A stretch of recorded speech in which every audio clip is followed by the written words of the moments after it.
Oi, gente, hoje saiu o relatório do Pedro Paulo sobre a reforma administrativa. Vocês sabem que muito eu tenho definido como a reforma trabalhista do serviço público.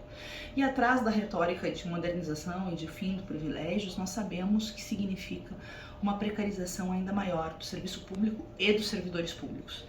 O relatório é longo, nós fizemos uma análise preliminar e destacamos 5 pontos muito graves do relatório que a gente quer compartilhar com vocês. 1. Congelamento salarial disfarçado e desigual. Ao criar uma tabela remuneratória única e a exigência de uma lei específica para aumento salarial, sem sequer o reajuste da inflação, e mantendo as vantagens disfarçadas que mantêm uma lógica de altos salários, o que acontece é que nós podemos ver, por exemplo, um professor municipal fica anos sem nenhum tipo de reajuste salarial, enquanto os super salários seguem com as burlas e vantagens indevidas. O peso da trava recai sobre os menores salários, enquanto os super salários mantêm as suas válvulas de escape. 2. Carreiras únicas e menos valorizadas, tirando qualquer possibilidade de um escape ao congelamento dos salários. Depois de travar os salários com essa tabela única, a PEC tira qualquer possibilidade de compensação da perda do poder de compra do trabalhador. O texto impõe um combo de medidas absurdas.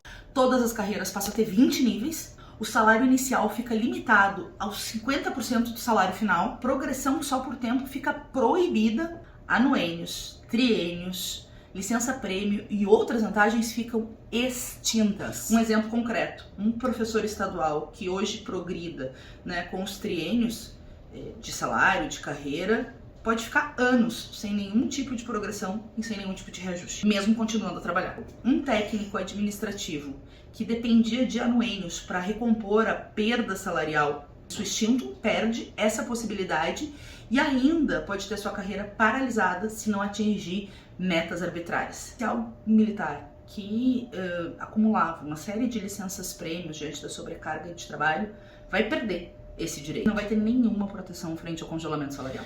Em outras palavras, depois da PEC criar esse teto único remuneratório congelando o salário, ela tira qualquer possibilidade de escape e de compensação dos salários, permitindo que os servidores fiquem décadas sem aumento e sem progressão na carreira.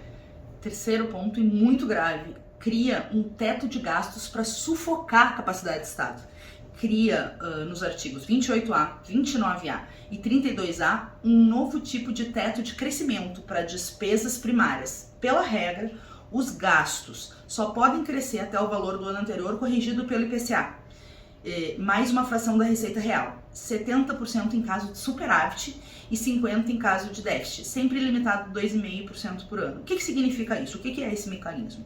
Esse mecanismo, na prática, é uma trava estrutural. Mesmo quando tem um aumento da arrecadação, o governo não poderá aumentar o gasto público para acompanhar a demanda de valorização dos serviços, dos salários e da melhoria, da ampliação dos serviços públicos. Um exemplo concreto, o Brasil passa por um envelhecimento populacional de cerca de 4% ao ano. Isso tem uma demanda maior de serviços públicos da saúde, de medicamentos, do conjunto de políticas públicas para atender os nossos idosos. Com uma trava de 2,5% por ano para investir no serviço público, tu não vai conseguir contratar mais médicos, mais enfermeiras, mais estruturas e ampliar o atendimento em concursados para atender a população e nem ter aumento salarial para os servidores que estão. Olha que absurdo, gente.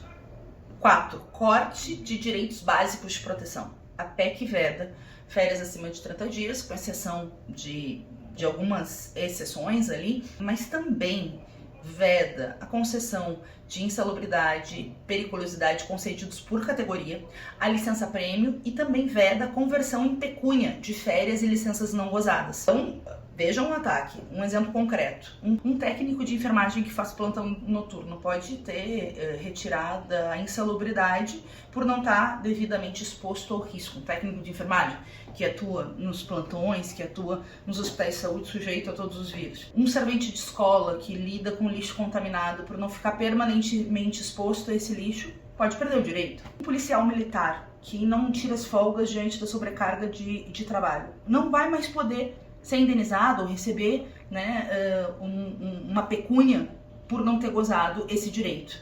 Nada disso é privilégio, são direitos de compensação que os trabalhadores têm diante da sobrecarga de trabalho e da exposição ao risco. 5.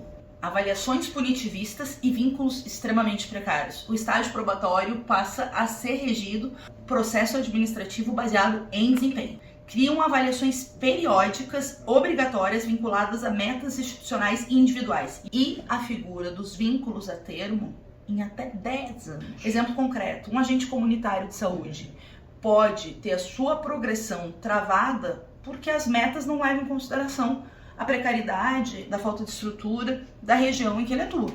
Um professor contratado a termo pode ser dispensado após uma década de trabalho sem garantia de continuidade. Isso gera insegurança permanente, a faca no pescoço do trabalhador, além de vínculos mais precários, evidentemente, e deixa o servidor mais vulnerável a perseguições e ao assédio hierárquico. Gente, essa é uma análise muito inicial da minuta da reforma administrativa que foi apresentada hoje. Os 5 pontos destacados: congelamento salarial, carreiras mais alongadas, teto de gastos no serviço público, corte de direitos e proteção e avaliações punitivas mostram um padrão.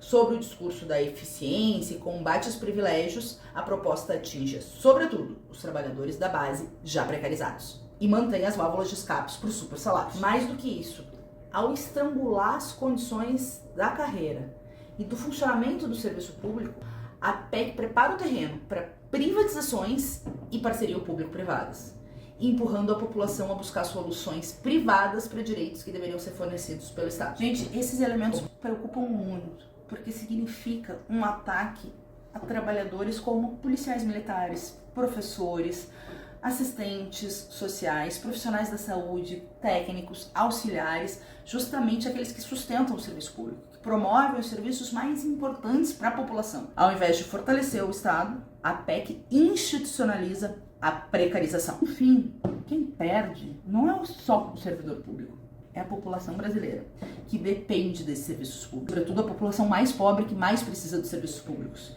que vão ter serviços mais precários, mais arrochados e mais distantes das necessidades da maioria da população. É hora de mobilizar as categorias, toda a luta necessária, pressionando os parlamentares nos estados, fazendo caravana em Brasília. A gente já conseguiu, durante o governo Bolsonaro, com uma mobilização de 1 ano, que essa PEC não fosse aprovada. Agora nós precisamos redobrar a mobilização para que ela não seja votada na Câmara dos Deputados e a gente preserve direitos dos trabalhadores e direito da população que depende dos serviços públicos.